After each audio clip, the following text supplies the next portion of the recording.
Hello and welcome to episode 4 of the Sunderland Poltergeist, researched and presented by me, Stephen Miller. This will be the final episode of this series. I'll be covering my theory for what was going on in this case and what happened to Mary Jobson in later life. But to start, I'm going to go back in time, to a decade before our story began. William Sproat was a sailor, more specifically a keelman, who took coal on small barges from Sunderland's harbour to larger vessels anchored in deeper water out at sea. On the 23rd of October 1831, he fell seriously ill. Extreme diarrhoea and vomiting left him dangerously dehydrated. 3 days later, he died. His was the first confirmed case of a new disease in the UK, cholera. Cholera itself wasn't an unknown disease. It spread from China through Asia into Russia and Europe had been closely monitored. In early 1831, the government put measures in place to try to prevent its arrival in the UK. Initially, all ships from Russia arriving into British ports were quarantined. This was then extended to all ships coming from a Baltic port. In Sunderland, the quarantine failed, and suspected cases were reported from the summer of 1831. The squalid living conditions of Sunderland's working poor, cramped, overpopulated and unhygienic were the perfect conditions for the spread of the disease. There was also a reluctance in the community, including the local health board led by Dr. William Reid Clanny, to acknowledge the outbreak and deal with it effectively. In November, a quarantine was placed on all ships coming from Sunderland. This was devastating to trade and the lives of local people who relied so heavily on the docks. Possible cholera or financial disaster and starvation. It was a tough time. Some local businesses, in desperation, formed an anti-cholera party and applied pressure to the local health board to retract their statements that cholera was killing people in Sunderland. This caused a national scandal and a wide boycott of the town. When the outbreak in Sunderland had run its course in early 1832, 215 people had died. Probably many more, given the reluctance of authorities to acknowledge the problem. The quarantine of Sunderland failed to contain the disease, and new outbreaks started in other northeast ports and London, the destination for lots of the coal coming from the northeast. It became an epidemic, and by the end of 1832, estimates of between 30 and 50,000 people in the UK had died of the disease. With adjustments for population size, the 1830s cholera outbreak was more deadly than the COVID pandemic in the UK. So why am I talking about this epidemic in relation to a poltergeist story? Well, firstly, imagine the trauma of being a medical professional in Sunderland at this time. What Clanny, Drury, the Embletons and others featured in Clanny's book must have been through would have been horrific, and the resultant national epidemic would have weighed heavily on their minds given their involvement. I also think it's the origin story of a community, a family and a young sick girl. At the time of the Sunderland cholera outbreak, Mary Jobson was 4, and her mum was pregnant with her sister. It must have been terrifying. People were getting sick and dying all around them within their close-knit community. Then there was the confusion of not knowing how it was spreading and the authorities flip-flopping, giving out contradictory information. We've all lived through a very recent global pandemic, and the confusion of those early months were really difficult, especially, if you had young children living in close communities. So imagine that in the 1840s. Information much less easily accessible, science much further behind in terms of how diseases were spread. At the time, religion must have provided a powerful sense of stability and reassurance. It's not surprising the family, and Mary in particular, grew up to be devout, fervid Christians. Again, Mary was 4 when this was all happening. She's that age where, they're starting to discover and understand around the world and be influenced by things beyond just their parents.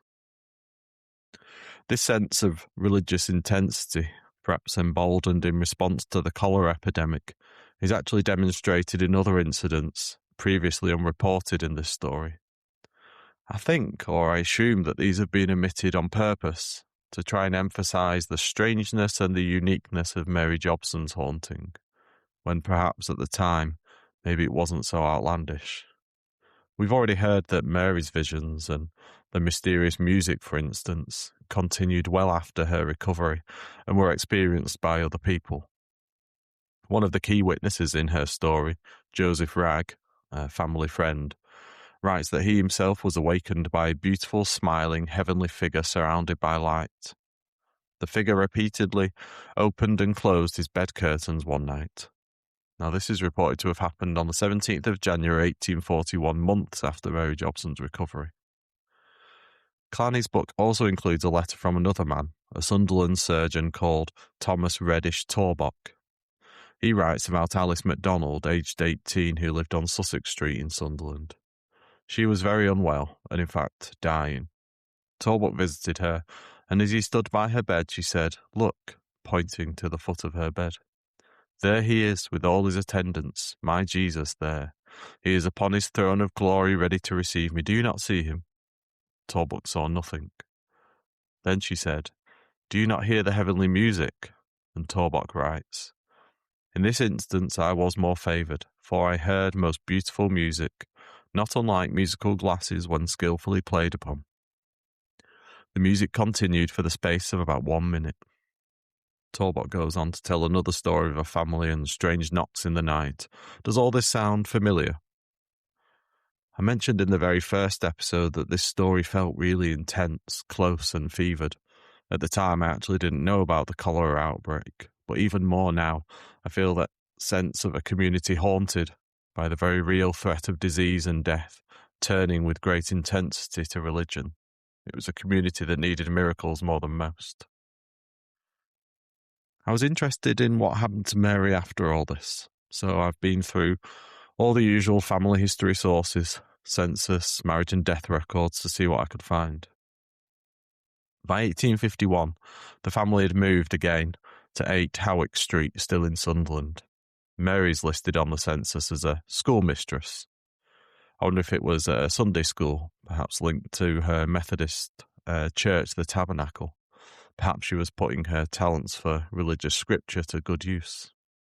In 1866, aged 38, she married a man called John Dobbing at St. Thomas's.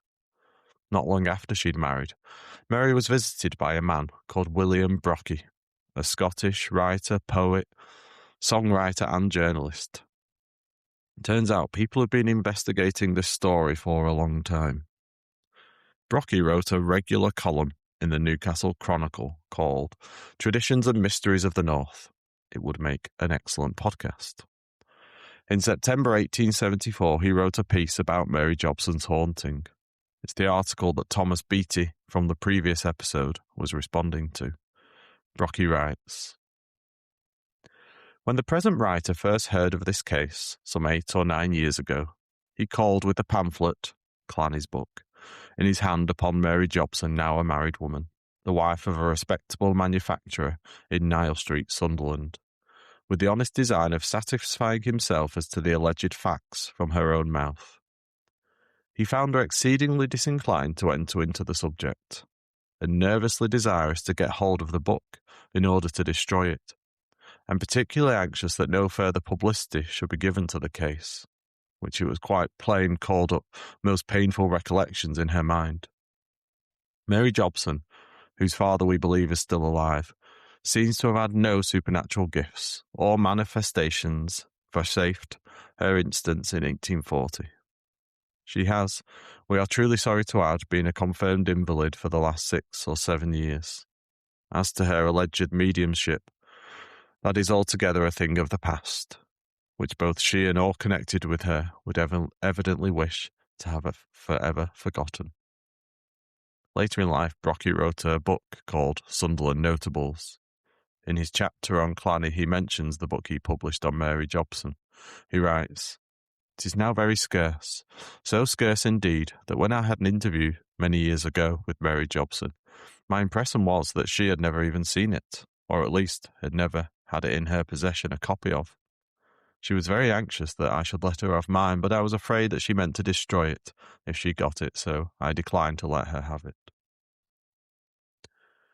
On the 3rd of January 1880, Mary Jobson died. A small obituary in the local newspaper writes, "After a long and painful illness, born with Christian fortitude and resignation, she was only 52. Her sister, not her husband, was named as executor of her will, though her estate was valued at less than £100. She's buried in Grangetown Cemetery to the south of Sunderland. I don't think there's a headstone for her. She herself didn't have children, so there are no direct descendants. Her elder sister Elizabeth also didn't have children, but her younger sister Caroline, the 2-year-old who'd sat on Mary's knee following her miraculous recovery, did. She named her 2 daughters Mary and Elizabeth, presumably after her elder sisters. So where do we leave this case? Honestly, I don't think the Sunderland Poltergeist is a paranormal story. The aim of my podcast isn't to debunk cases, just to research them. But for this incident, I am confident in saying that Mary, her family, and the wider community created this whole incident, perhaps unknowingly, because they were desperate for miracles. Having lived through the terrifying cholera epidemic, in fact being the first community in the country to encounter it, and to continue having to live in extremely difficult economic conditions, created the perfect environment for this to happen. There's another point as well. People often talk about the link between unstable teenage girls being somehow vehicles or open to poltergeists, or even that their own energies are creating them at this time in their lives. I think this is absolutely a Hollywood trope. My research doesn't back it up at all. I think what you can say, and it very much applies in the Sunderland story, is that poor girls and young women had very little agency in life. Mary was clearly incredibly intelligent and capable, but aged 12, perhaps she was realising what opportunities she had in life. Not many. If there is a link between teenage girls and poltergeists, it's not because of any paranormal, unstable energies. It's really about the opposite, a lack of power, agency, and perhaps frustration at that realisation. Mary's reaction to the journalist Brocky investigating the story sounds like embarrassment. Whilst Clanny's book might not tell the story of a real poltergeist, it does provide an incredible snapshot of a community not well documented or covered by historians. He gave a platform to the voiceless working poor of Sunderland so their stories can be told now, over 180 years later. Thank you as always for listening. It's been another interesting case for me, and I hope for you too. I'm already working on Series 4, and I can confirm that we're leaving England. I've wanted to challenge myself with a Scottish story. Researching Scottish history is inherently different to English, with the way the countries were set up and established, different types of records. So I thought that would be an interesting place for me to go next. And I think I found a really good story that is not really been covered by anybody else before. I'm going to do a non-series poltergeist update episode soon, probably this week, and I will confirm everything then. As well as looking into some of your suggestions and questions. I've had lots of chat about the new Uncanny series and ongoing hauntings, questions about stories I could cover, wanting my opinion on things. So it doesn't really fit to do that as part of a series, so I'll do that as a special. Thanks to everyone who's got in touch so far, even from as far away as Australia, which will always be amazing to me. If you've got any thoughts on this series or any of the others, or any questions, you can email me on the Poltergeist Project podcast at gmail.com. And goodbye for now.